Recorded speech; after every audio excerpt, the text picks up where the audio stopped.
Hey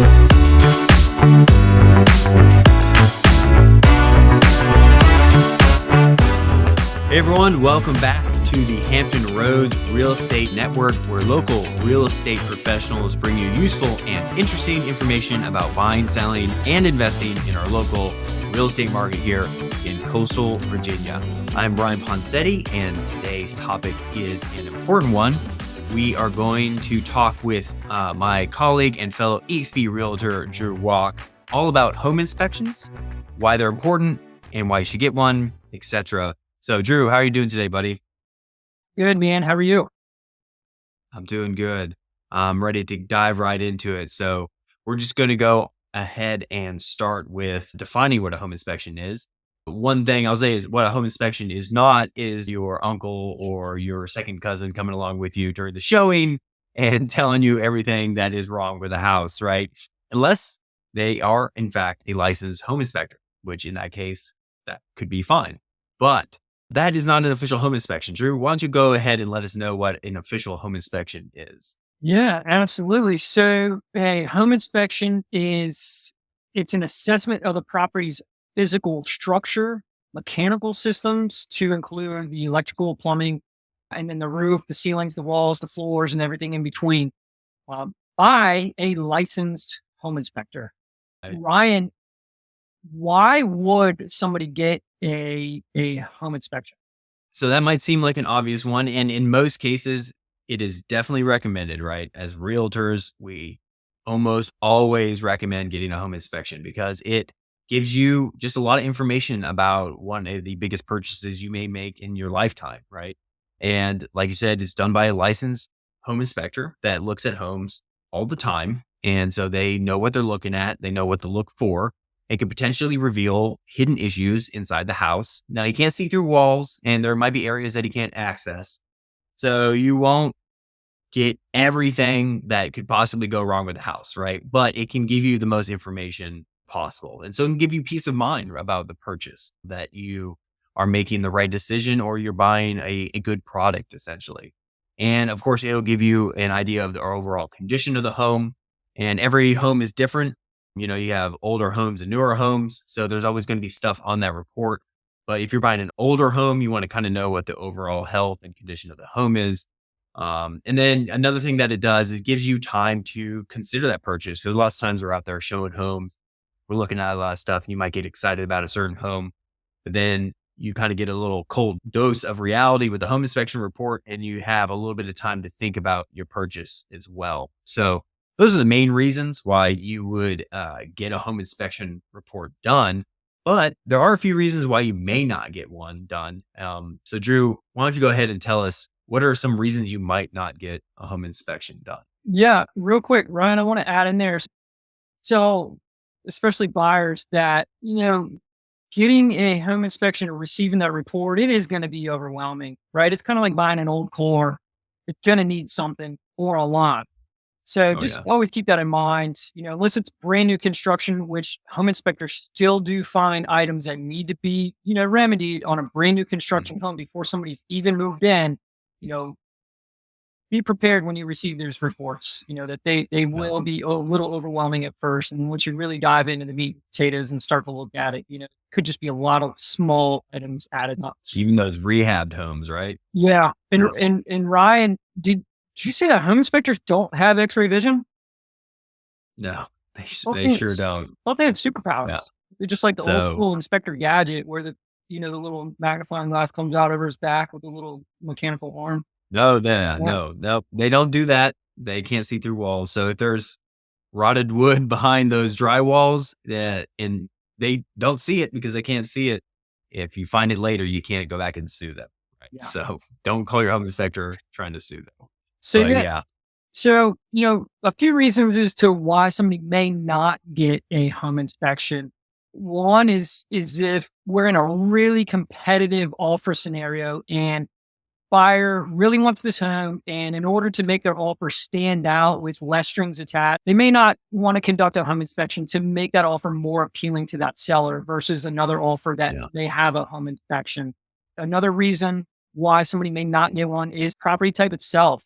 Some properties are a little more simpler than others. If they're maybe an interior townhome or a condo versus a single family home that is on a crawl space and that's, several thousand square foot. There's a lot more involved in that single family home on the crawl versus, maybe a smaller condo within a condo community, third Yeah, floor, fourth definitely. floor, whatever it may be. Condo associations, generally responsible for the roof or repairs like that. So the siding, as well. There's one more, and maybe you're a seasoned homeowner or you're a contractor or an investor and you're familiar with, most all the costs potentially related to home maintenance and repairs. Then, maybe you just don't feel the need to conduct a home inspection and you're just ready to buy that house the way it is. And you plan on doing upgrades and repairs anyways. So, those are a few reasons that somebody may not get a home inspection. Ryan, what can we expect from the home inspector and their report? Yeah. So let's say, you do get a home inspection done, which is usually recommended on home inspection day when you meet the inspector there, and you should meet the home inspector there. You should at least be there for the end of it. That I always tell clients, like, you don't have to be there for the whole thing necessarily, but you definitely want to show up towards the end of the home inspection. They usually take an hour to two, depending on the size of the house. And what you can expect from the home inspector on that day is you will get a summary from him and he'll point things out to you. You can ask him questions. You're paying him. It usually costs you about 350 to 500 to do a home inspection report. So he's working for you. So go ahead, ask him questions, see what he thinks about certain things, and he'll give you his opinion. And then usually at the end, almost every home inspector will give you a summary of the things that they found that are noteworthy, right? So you get that summary from him. And then afterwards, usually about 24 hours after the inspection itself is done, you'll receive the report in your email. And it will be usually pretty lengthy, again, depending on the size of the home, but usually there's going to be, several pages worth of information about that house. And it'll be the good and the bad and potentially the ugly. And usually, not necessarily in that order, every home inspection report from different companies are laid out differently. Most commonly, they'll put things in order of item type, like HVAC, plumbing, electrical, right? Or maybe areas of the house or whatever. But however it's broken down, it'll in each section tell you what the age of things are, what is working properly and what is not, what is potentially broken, that sort of thing. And usually at the bottom, and some of the inspectors that I like to use, they'll put a summary at the end of things that are non-functioning, improper, broken, that sort of thing. And that's usually your punch list of things that, may need to be addressed. And so that's kind of how the structure of a home inspection report is laid out. And all said, done, there's, like you mentioned earlier, there's always things on the report. There's common maintenance issues, um, doors that don't shut properly or chip paint, cracked drywall, loose toilets. There's always a loose toilet in every house, and GFCIs need to be put in or installed, where old outlets are near water sources or whatever. So there's lots of stuff like that. Are going to be on every home inspection report. But what we're really looking for as real estate agents when we are reviewing these reports with our clients is 5 key categories to look for in a home inspection report. And those categories involve things like water damage, foundation issues, electrical issues, plumbing, and then a general safety issue category, right? And there's different things that fall in that category. Those are the things that we will point out to you that are worth either getting fixed by the seller or negotiating on, right? And that being said, that is part of this process is negotiating repairs while you're in the contingency period. But before we start talking about negotiating repairs, let's talk a little bit about what a home inspection contingency is and how long it lasts, because that's a really important part of the home buying process. So, Drew, could you let us know what that's like? Yeah, absolutely. So the home inspection contingency period is a certain amount of time that allows the buyer to have the property inspected once again by a licensed home inspector. After the inspection is conducted, the buyer, receives that written report. Buyer can potentially request the seller to make some repairs. Buyer can request the seller provide a credit or maybe lower the purchase price in lieu of repairs. Um, on the last front there, if the buyer is very unsatisfied with the overall condition of the property altogether, they can release from the contract and receive their earnest money earnest money back if it is within the home inspection timeline that is determined in the initial purchase contract. Generally, we see on average that timeline is 5 to 7 days. I would say, Ryan, would you agree with that? What you're seeing in today's market? Yeah, 5 to 7 days is usually what I shoot for. And, in times past, in 2021, 2022, when things were really, really aggressive, I mean, we were seeing like 3-day inspection periods. We had those home inspectors on speed dial. We were out there, got the report, reviewed it, and then submitted our repair request if we had one, which is an important point because that you get an extended period after you submit the repair request, which is a document called PICA or a PICA in real estate contracts. And that actually gives you an extended period to negotiate with the seller. But that initial contingency period is like you said, determined by your initial offer. And it could be 3, 5, 7, 10 days or whatever. And that's the time period that you have to get the home inspection done and submit your repairs or terminate the contract or just say that you're good and, waive the contingency, right? And then move on with the rest. So that's that time period. And then you get an extended period to negotiate if you're going to do that. So yeah. And you mentioned there are other things that you can do other than just ask the seller for repairs. Like there's other things that you can do in lieu of repairs, like asking for a credit, because, one of the things to think about, if it's not something that's, an emergency that the seller really should repair, because like if you have a leaky pipe or, active water leaking from plumbing or the roof, that should be addressed while you're under contract because that can cause bigger damage while we're waiting for the contract to close, right? Absolutely. So you don't want to do that. But if there are other things that might not necessarily be detrimental to the condition of the house actively, you might ask for a credit back from the seller to get those repairs done. And that gives you an advantage of selecting your own contractor, making sure they're done up to your standards and allowing you to have more control of how those repairs are done.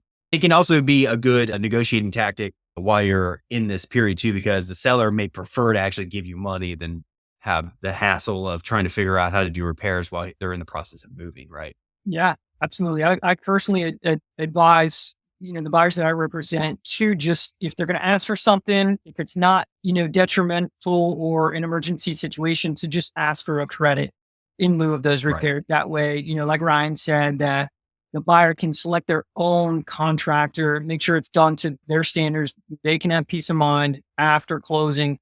If we ask the seller to do it, sometimes, it's a hurdle for them. Maybe their work schedule gets in the way. Maybe they're relocating out of state, and if they select a contractor and then, buyer finds out maybe a few weeks after they've already moved in and closed on the property that the work wasn't done to their standard, you might not be able to get that seller's contractor back, out to the Yeah. property. So once again, it could just be a little bit smoother for the seller to just provide a credit in lieu of those Yeah. repairs. Speaking of repairs, I know that you've gone through this many, many times. So why don't you let us know what are some of the craziest things that you've seen from a home inspection report or maybe just at a property when you're shopping with clients? I've got some funny things. I've got some bad things. Recently, we had a lot of rain in our area. We've seen some standing water in crawl spaces, which is never good. It can cause severe damage. Some homes have their HVAC air handler furnace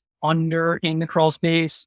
I had a client call me this past week asking for an HVAC recommendation, because their HVAC had, you know, turned off, right? Because it was submerged in water, by a few inches and the whole system shut down. Luckily, they Oh were man. just dried out. They pumped the water out. HVAC system was fine. They didn't have to replace it. So we'll see some issues like that. I've seen snake skins in crawl spaces, of course, attics, unfortunately. Mm. One time I saw a roof ridge vent missing on the top of the roof. And, you could stick your hand out in the middle of the roof and wave to the person standing around in front of the house on the driveway. I've seen Yeah, you're not beer supposed to can. have a sunroof in your house. Yeah, yeah. I've seen beer can, collections. I've seen some, adult toys in the attics. Thankfully, they were in packaging unused, but I've seen some crazy things. How about you, Ryan? Lots of beer cans in attics. I guess a lot of husbands hiding from their wives in attic spaces, or maybe the wives hiding from the husbands. I don't know. Never know. Some crazy things I've seen. I've seen one air filter that was as black as charcoal. The home inspector actually said that he didn't think that had been changed for years. It was so bad. He'd never seen one that bad. That's never a good sign of what's going on with a house. That's definitely showing. That's about as low level maintenance as you can get is changing the air filter. And if it's never been changed, and that's never a good sign. Other things I've seen an old knob and tube electrical panel from like the 1950s, right? And those have been out of date since the 60s. But we found one in a home inspection, but the seller had actually enclosed it in a kitchen cabinet, which is one wrong. Even if it was an updated electrical panel, you have to have easy access. That's actually against code to have it enclosed. But they had this old panel, so not only was it improperly closed off, it was also, out of date for about 60 years, so that was a little bit of a shocker. It actually took us quite a while to find that panel because you don't usually expect it in your kitchen cabinet. But yeah, I've seen all kinds of weird things. Lots of strange things that just don't make sense. They're not necessarily problems. Like I've seen doors put on backwards, like not just sliders, but I've seen one side door that was literally flipped around, is put on the wrong side of the door frame. So just crazy stuff that either people did themselves. Oh, the worst do-it-yourself thing I've seen was a light switch that literally just dangled from the ceiling, and they had a string attached to the wall, so it didn't swing out too much, I guess. But you just held it in your hand, and you just flipped on the kitchen light right there, So just wild stuff that people do their houses, which is why you get a home inspection Yeah. report, if all possible. So there are some reasons, like you said, that you might not, but still, Yeah. One of the you funniest usually want to ones. get it done. I mean, I've seen upside down doors too. Unfortunately, one of the items that really boggled me was this was probably 3 years ago, and it was a newly renovated home. It was totally flipped. The closet was for a stackable washer and dryer, right? So the laundry room, stackable washer and dryer. The Right. drain pipe was there. The water valves were there to hook up to, right?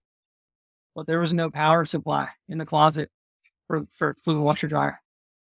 It's non-existent. That was a big oops by that flipper, and they repaired it. Of course, they went ahead and took care of it. But that was a pretty funny one, Oh, they overlooked that one on their punch list, eh? slightly. Yeah. Well, man, it looks like we're at time here, so I appreciate you coming on here and talking about home inspections. I hope everybody found it informational and entertaining and enjoyed our crazy stories of things that we've seen. So if you're looking to buy, sell, or invest in Hampton Roads, Virginia, reach out to Drew or myself. Our contact information will be after the video. Until then, see you out there. Good day, everyone.